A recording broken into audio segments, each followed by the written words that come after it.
capítulo 4, nueva traducción viviente. Débora, jueza de Israel. Muerto Ahot, los israelitas volvieron a hacer lo malo a los ojos del Señor. Entonces el Señor los entregó a Jabín, un rey cananeo de Azor. El comandante de su ejército era Sísara, que vivía en Aroset Goim. Sísara, quien tenía 900 carros de guerra hechos de hierro, oprimió a los israelitas sin piedad durante 20 años, hasta que el pueblo de Israel clamó al Señor por ayuda. Débora, la esposa de Lapidot, era una profetisa que en ese tiempo juzgaba a Israel. Solía sentarse bajo la palmera de Débora, entre Ramá y Betel, en la zona montañosa de Efraín, y los israelitas acudían a ella para que los juzgara. Un día, Débora mandó a buscar a Barak, hijo de Abinoam, quien vivía en Cedes en el territorio de Neftalí, y le dijo: El Señor Dios de Israel te ordena, reúne en el monte Tabor a 10,000 guerreros de las tribus de Neftalí y de Zabulón, y yo haré que Sísara, el comandante del ejército de Jabín, vaya al río Sison junto con sus carros de guerra y sus guerreros. Allí te daré la victoria sobre él. Barak le dijo: Yo iré, pero solo si tú vienes conmigo. Muy bien, dijo ella, iré contigo, pero tú no recibirás honra en esta misión, porque la victoria del Señor sobre Sísara quedará en manos de una mujer. Así que Débora fue con Barak a Cedes.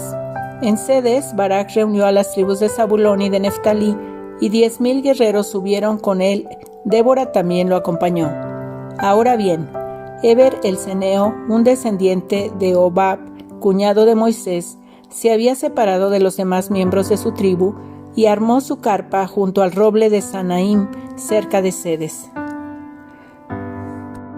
Cuando le dijeron a Sísara que Barak, hijo de Abinoam, había subido al monte Tabor, mandó llamar a sus 900 carros de guerra hechos de hierro y a todos sus guerreros, y marcharon desde Aroset Goim hasta el río Sison.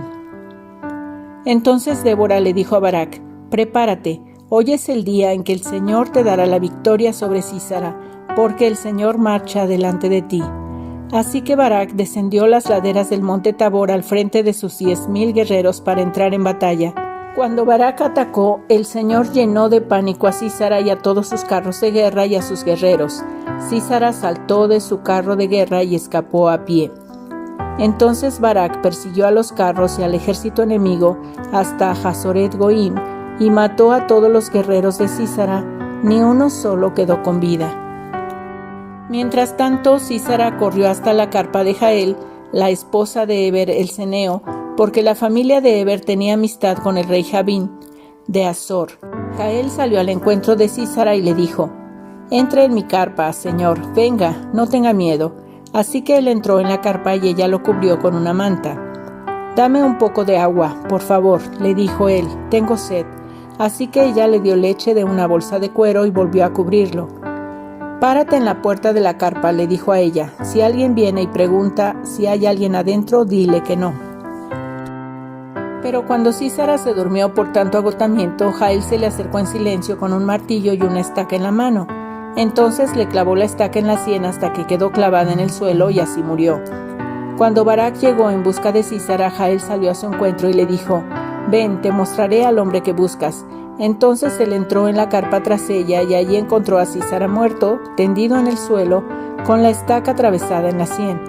Por lo tanto, ese día Israel vio a Dios derrotar a Jabín, el rey cananeo, y a partir de entonces Israel se hizo cada vez más fuerte contra el rey Jabín, hasta que finalmente lo destruyó. Jueces capítulo 5. Cántico de Débora. Ese día Débora y Barak, hijo de Abinoam, entonaron el siguiente cántico. Los líderes de Israel tomaron el mando, y el pueblo lo siguió con gusto. Alabado sea el Señor. Escuchen, ustedes reyes, presten atención, ustedes gobernantes poderosos, pues cantaré al Señor, tocaré música para el Señor, Dios de Israel. Señor, cuando saliste de Seir y marchaste por los campos de Edom, la tierra tembló y los cielos nublados derramaron lluvias torrenciales. Las montañas temblaron ante la presencia del Señor, Dios del monte Sinaí, ante la presencia del Señor, Dios de Israel. En los días de Samgar, hijo de Anat, y en los días de Jael, La gente evitaba las rutas principales y los viajeros no salían de los caminos sinuosos. Ya quedaba poca gente en las aldeas de Israel, hasta que Débora surgió como una madre para Israel. Cuando Israel escogió nuevos dioses, la guerra estalló a las puertas de la ciudad. Sin embargo, no se veía ni un escudo ni una lanza entre 40,000 guerreros de Israel. Mi corazón está con los comandantes de Israel, con los que se ofrecieron para la guerra. Alabado sea el Señor. Piensen en esto, ustedes que cabalgan en burros selectos, ustedes que se sientan sobre elaboradas mantas de caballo, y ustedes que andan por el camino. Escuchen a los músicos de las aldeas que están reunidos junto a los abrevaderos. Relatan las justas victorias del Señor y los triunfos de sus aldeanos en Israel. Entonces el pueblo del Señor descendió a las puertas de la ciudad. Despierta, Débora, despierta, despierta, despierta y entona un cántico. Levántate, Barak, llévate a los cautivos, hijo de Abinoam. De Tabor descendieron los pocos para juntarse con los nobles. El pueblo del Señor marchó colina abajo contra poderosos guerreros. Descendieron de Efraín, tierra que antes pertenecía a los amalecitas. Te siguieron a ti, Benjamín, con tus tropas. De Maquir los comandantes descendieron a paso de marcha. Desde Zabulón llegaron los que llevan el bastón de mando. Los príncipes de Isaacar estuvieron con Débora y Barak, siguieron a Barak a toda prisa hasta el valle, pero en la tribu de Rubén hubo gran indecisión, porque se quedaron sentados en su casa entre los rediles, para oír a los pastores silbar a sus rebaños. Así es, en la tribu de Rubén hubo gran indecisión. Galaad permaneció al oriente del Jordán, ¿y por qué Dan se quedó en su casa? Aser se sentó sin moverse a la orilla del mar, y permaneció en sus puertos, pero Zabulón arriesgó la vida, igual que Neftalí en las alturas del campo de batalla. Los reyes de Canaán llegaron y pelearon, en Taanac, cerca de los manantiales de Megiddo. Pero no se llevaron tesoros de plata. Desde el cielo lucharon las estrellas en sus órbitas pelearon contra Sísara. El rey Sisón arrasó con ellos, ese antiguo torrente llamado Sisón. Marcha hacia adelante con valor, alma mía. Luego los cascos de los caballos martillaron el suelo, el galope resonante de los poderosos corceles de Sísara. Que sean malditos los habitantes de Meroz, dijo el ángel del Señor, que sean completamente malditos, porque no vinieron para ayudar al Señor contra los poderosos guerreros. La más bendita entre las mujeres es Jael, la esposa de Eber, el ceneo. Bendita sea más que todas las mujeres que viven en carpas. Sísara le pidió agua y ella le dio leche. En un tazón digno de nobles le trajo yogur. Después tomó una estaca con la mano izquierda y con la derecha el martillo del trabajador. Golpeó a Sísara con el martillo y le aplastó la cabeza. Con un terrible golpe le atravesó las sienes. Él se desplomó, cayó, quedó inmóvil, tendido a sus pies, y allí donde cayó quedó muerto. Por la ventana se asomó la madre de Sísara. Desde la ventana esperaba su regreso mientras decía: ¿por qué tarda tanto en llegar su carro? ¿Por qué no oímos el sonido de las ruedas del carro? Sus sabias mujeres le responden y ella se repite estas palabras a sí misma. Seguramente está repartiendo el botín que capturaron, que entre 1 o 2 mujeres para cada hombre. Habrá túnicas llenas de todos los colores para Sísara. Y para mí, coloridas túnicas con bordados. Seguro que en el botín hay túnicas de colores y bordadas de ambos lados. Señor, que todos tus enemigos mueran como Sísara, pero los que te aman, que se levanten como el sol cuando brilla con toda su fuerza. Después hubo paz en la tierra durante 40 años. Jueces capítulo 6. Gedeón, juez de Israel. Los israelitas hicieron lo malo a los ojos del Señor. Entonces el Señor los entregó a los madianitas durante 7 años. Los madianitas eran tan crueles que los israelitas hicieron escondites en los montes, en las cuevas y en los lugares fortificados. Cada vez que los israelitas sembraban sus cultivos, venían saqueadores de Madián, de Amalec y del pueblo del oriente y atacaban a Israel. Acampaban en territorio israelita y destruían las cosechas hasta la región de Gaza. Se llevaban todas las ovejas, las cabras, el ganado y los burros y dejaban a los israelitas sin qué comer. Estas multitudes enemigas que venían con sus animales y sus carpas eran como una plaga de langostas. Llegaban en numerosas manadas de camellos imposibles de contar y no se iban hasta que la tierra quedaba desolada. Así que Israel se moría de hambre en manos de los madianitas. Entonces los israelitas clamaron al Señor por ayuda. Cuando clamaron al Señor a causa de Madián, el Señor les envió un profeta, quien dijo al pueblo de Israel: Esto dice el Señor, Dios de Israel: Yo te saqué de la esclavitud en Egipto. Te rescaté de los egipcios y de todos los que te oprimían. Expulsé a tus enemigos y te di sus tierras.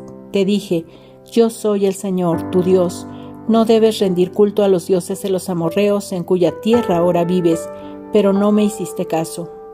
Después el ángel del Señor vino y se sentó debajo del gran árbol de Ofra que pertenecía a Joás del clan de Abiezer.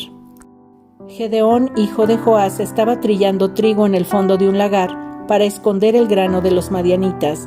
Entonces el ángel del Señor se le apareció y le dijo: Guerrero valiente, el Señor está contigo. Señor, respondió Gedeón, si el Señor está con nosotros, ¿por qué nos sucede todo esto? ¿Y dónde están todos los milagros que nos contaron nuestros antepasados? ¿Acaso no dijeron: el Señor nos sacó de Egipto? Pero ahora el Señor nos ha abandonado y nos entregó en manos de los madianitas. Entonces el Señor lo miró y le dijo: Ve tú con la fuerza que tienes y rescata a Israel de los madianitas. Yo soy quien te envía. Pero, Señor, respondió Gedeón, ¿cómo podré yo rescatar a Israel? Mi clan es el más débil de toda la tribu de Manasés, y yo soy el de menor importancia en mi familia.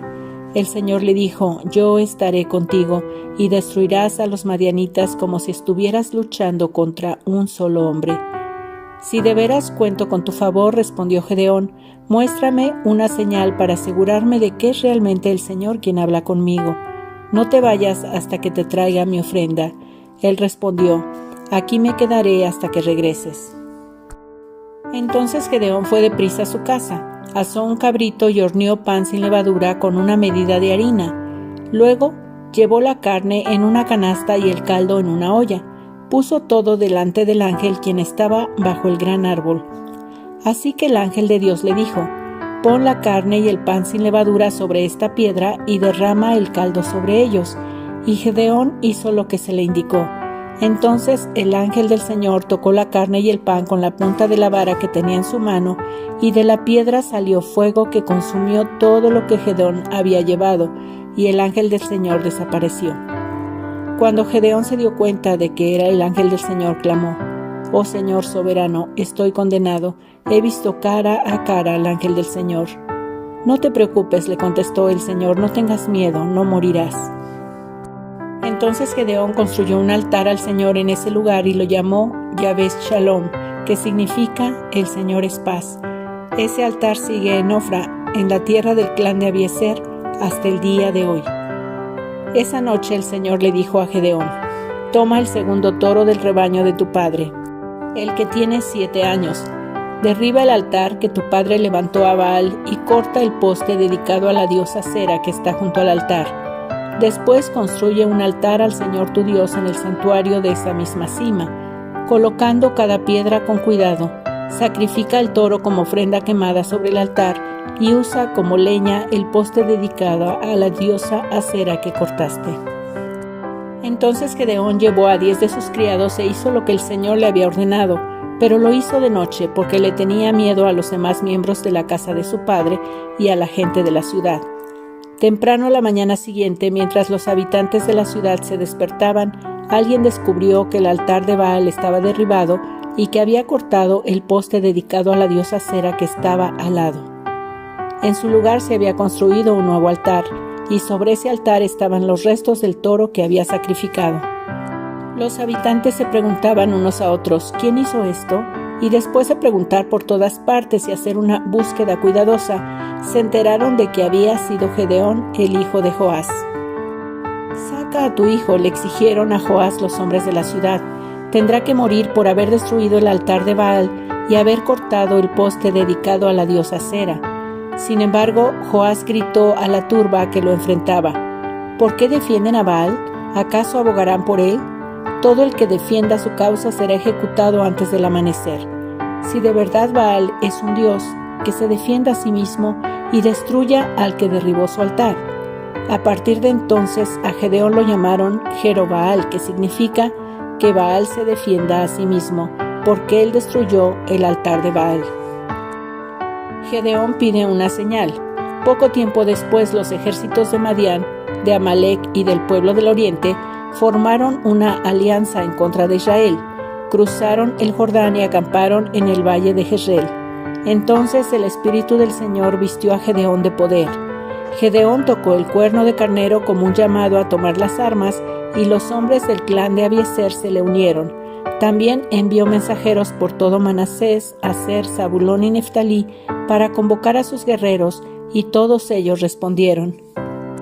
Después Gedeón le dijo a Dios: si de veras vas a usarme para rescatar a Israel como lo prometiste, demuéstramelo de la siguiente manera. Esta noche pondré una lana de oveja en el suelo del campo de trillar. Si por la mañana la lana está mojada con el rocío, pero el suelo está seco, entonces sabré que me ayudarás a rescatar a Israel como lo prometiste. Y eso fue exactamente lo que sucedió. Cuando Gedeón se levantó temprano la mañana siguiente, exprimió la lana y sacó un tazón lleno de agua. Luego Gedeón le dijo a Dios: por favor, no te enojes conmigo, pero deja que te haga otra petición. Permíteme usar la lana para una prueba más. Esta vez que la lana se quede seca mientras que el suelo alrededor esté mojado con el rocío.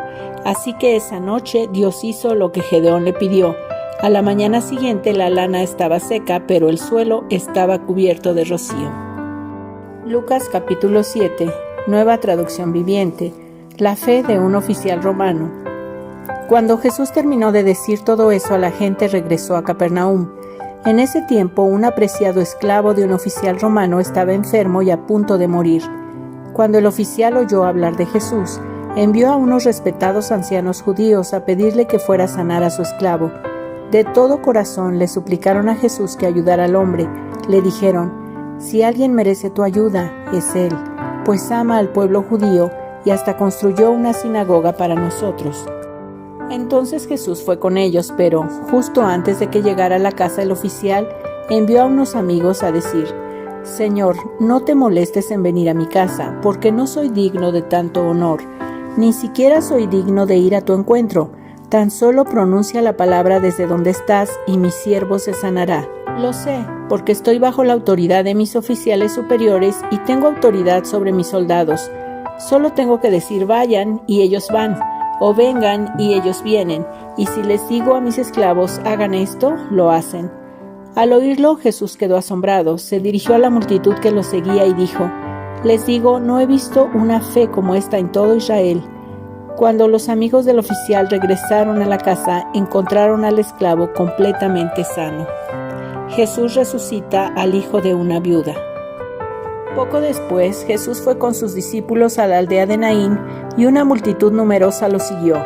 Cuando Jesús llegó a la entrada de la aldea, salía una procesión fúnebre. El joven que había muerto era el único hijo de una viuda y una gran multitud de la aldea la acompañaba. Cuando el Señor la vio, su corazón rebosó de compasión. «No llores», le dijo. Luego se acercó al ataúd y lo tocó, y los que cargaban el ataúd se detuvieron. «Joven», dijo Jesús, «te digo, levántate». Entonces el joven muerto se incorporó y comenzó a hablar, y Jesús lo regresó a su madre. Un gran temor se apoderó de la multitud y alababan a Dios diciendo: «Un profeta poderoso se ha levantado entre nosotros, y Dios ha visitado hoy a su pueblo». Y las noticias acerca de Jesús corrieron por toda Judea y sus alrededores. Jesús y Juan el Bautista. Los discípulos de Juan el Bautista le contaron todo lo que Jesús hacía. Entonces Juan llamó a 2 de sus discípulos y los envió al Señor para que le preguntaran: ¿eres tú el Mesías a quien hemos esperado, o debemos seguir buscando a otro?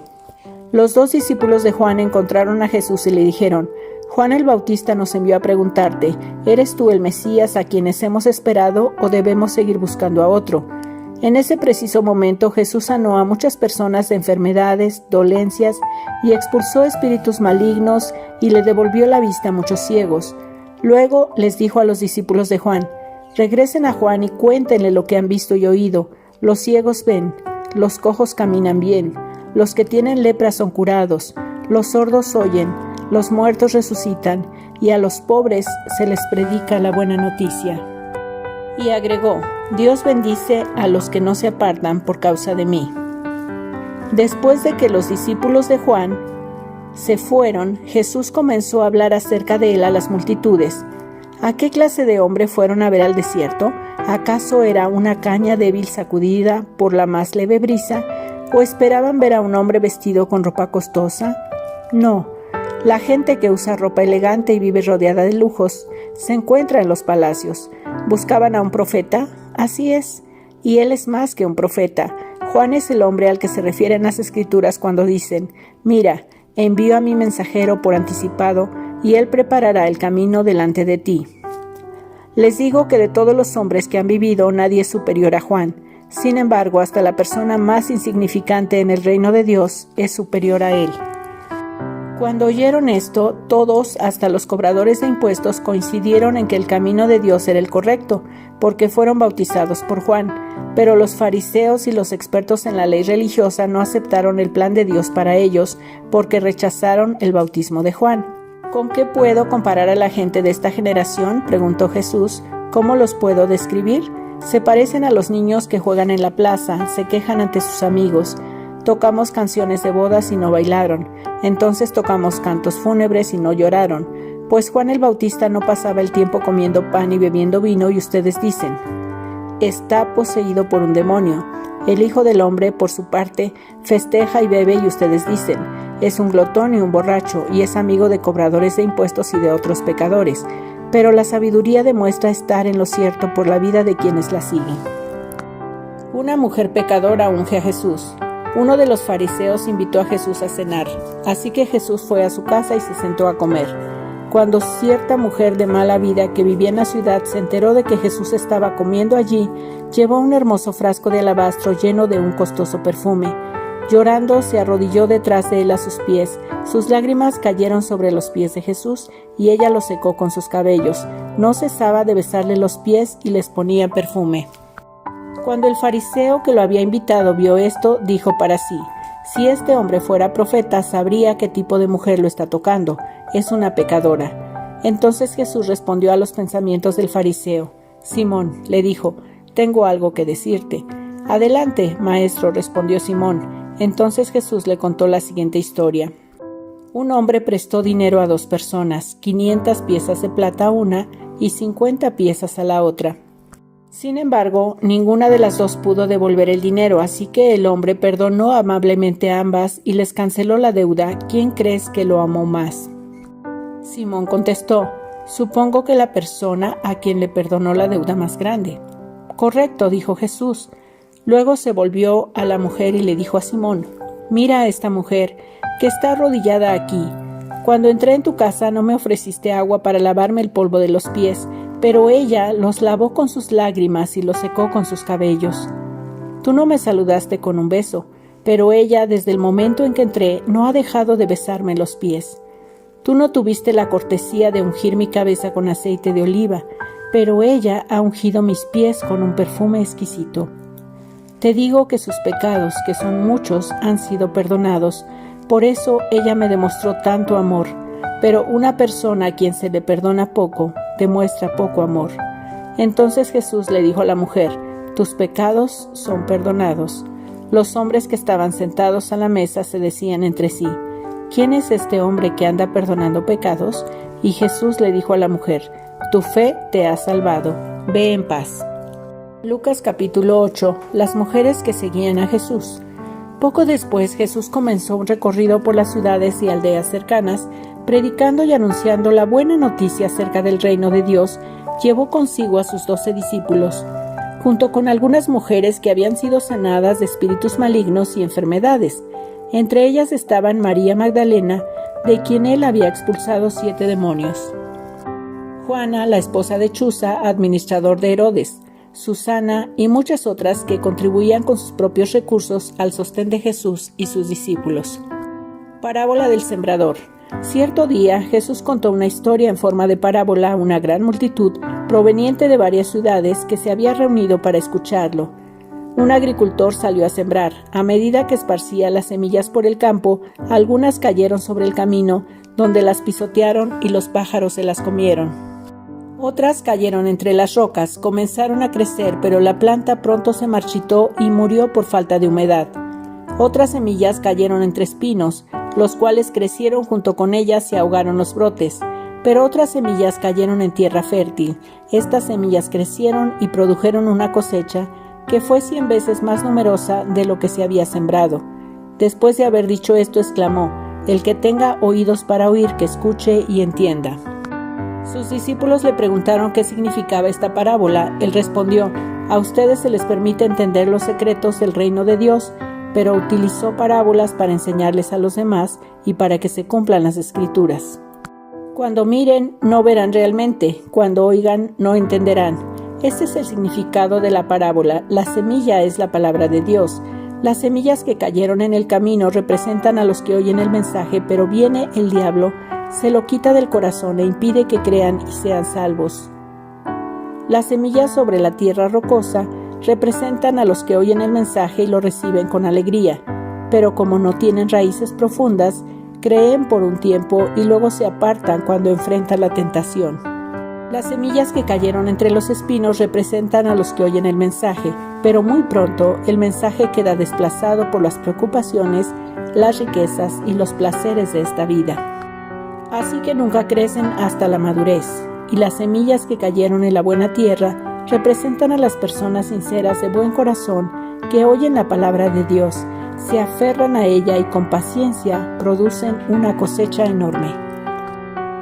Parábola de la lámpara. Nadie enciende una lámpara y luego la cubre con un tazón o la esconde debajo de la cama. Una lámpara se coloca en un lugar alto donde todos los que entran a la casa puedan ver su luz, pues todo lo secreto tarde o temprano se descubrirá, y todo lo oculto saldrá a la luz y se darán a conocer a todos. Así que presten atención a cómo oyen. A los que escuchan mis enseñanzas se les dará más entendimiento, pero a los que no escuchan se les quitará aún lo que piensan que entienden. La verdadera familia de Jesús. Entonces la madre y los hermanos de Jesús vinieron a verlo, pero no pudieron acercarse a él debido a la gran cantidad de gente.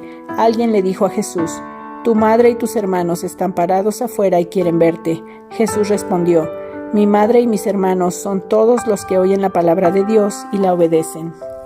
Jesús calma la tormenta. Cierto día Jesús les dijo a sus discípulos: «Crucemos al otro lado del lago». Así que subieron a una barca y salieron. Mientras navegaban, Jesús se recostó para dormir una siesta. Pronto se desató una tormenta feroz sobre el lago. La barca se llenaba de agua y estaban realmente en peligro. Los discípulos fueron a despertarlo. «Maestro, maestro, nos vamos a ahogar», gritaron. Cuando Jesús se despertó, reprendió al viento y a las tempestuosas olas. De repente la tormenta se detuvo y todo quedó en calma. Entonces les preguntó: «¿Dónde está su fe?». Los discípulos quedaron aterrados y asombrados. «¿Quién es este hombre?», se preguntaban unos a otros. Cuando da una orden, hasta el viento y las olas lo obedecen. Luego llegaron a la región de los Gerasenos, al otro lado del lago de Galilea. Mientras Jesús bajaba de la barca, un hombre que estaba poseído por demonios salió a su encuentro. Por mucho tiempo había estado desnudo y sin hogar, y vivía entre las tumbas en las afueras de la ciudad. En cuanto vio a Jesús, soltó un alarido y cayó al suelo frente a él y gritó: «¿Por qué te entrometes conmigo, Jesús, Hijo del Dios Altísimo? Por favor, te suplico que no me tortures». Pues Jesús ya le había ordenado al espíritu maligno que saliera del hombre. Ese espíritu a menudo tomaba control de él. Aun cuando el hombre estaba bajo custodia, con cadenas y grilletes, simplemente los rompía y se escapaba al desierto, totalmente controlado por el demonio. Jesús le preguntó: «¿Cómo te llamas?». «Legión», contestó, porque estaba lleno de muchos demonios. Los demonios seguían suplicándole a Jesús que no los enviara al abismo sin fondo. Sucedió que había una gran manada de cerdos alimentándose en una ladera cercana y los demonios le suplicaron que les permitiera entrar en los cerdos. Entonces Jesús les dio permiso, así que los demonios salieron del hombre y entraron en los cerdos, y toda la manada se lanzó al lago por el precipicio y se ahogó. Cuando los que cuidaban los cerdos vieron lo sucedido, huyeron a la ciudad cercana y sus alrededores, difundiendo la noticia mientras corrían. La gente salió corriendo para ver lo que había pasado. Pronto una multitud se juntó alrededor de Jesús y todos vieron al hombre liberado de los demonios. Estaba sentado a los pies de Jesús, completamente vestido y en su sano juicio, y todos tuvieron miedo. Entonces los que habían visto lo sucedido les contaron a los otros cómo había sido sanado el hombre poseído por demonios, y todos los habitantes de la región de los Gerasenos le suplicaron a Jesús que se fuera y los dejara en paz, porque una gran ola de miedo se apoderó de ellos. Entonces Jesús regresó a la barca y se fue y cruzó nuevamente al otro lado del lago. El hombre que había sido liberado de los demonios le suplicaba que le permitiera acompañarlo, pero Jesús lo envió a su casa diciéndole: «No, regresa a tu familia y diles todo lo que Dios ha hecho por ti». Entonces el hombre fue por toda la ciudad proclamando las grandes cosas que Jesús había hecho por él. Jesús sana en respuesta a la fe. Del otro lado del lago, las multitudes recibieron a Jesús porque lo estaban esperando. Y un hombre llamado Jairo, líder de la sinagoga local, se acercó y cayó a los pies de Jesús mientras rogaba que lo acompañara a su casa. Su única hija, que tenía unos 12 años, estaba muriendo. Mientras Jesús iba con Jairo, las multitudes lo rodeaban. Una mujer de la multitud hacía 12 años que sufría una hemorragia continua y no encontraba ninguna cura. Acercándose a Jesús por detrás, le tocó el fleco de la túnica. Al instante, la hemorragia se detuvo.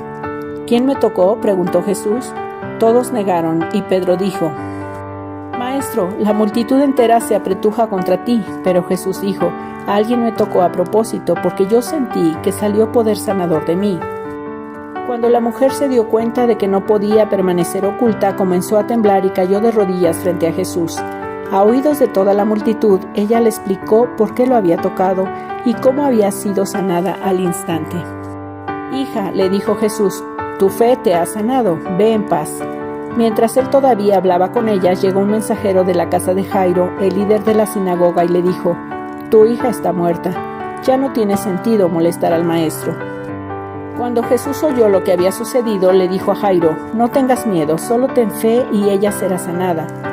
Cuando llegaron a la casa, Jesús no dejó que nadie entrara con él excepto Pedro, Juan, Santiago y el padre y la madre de la niña.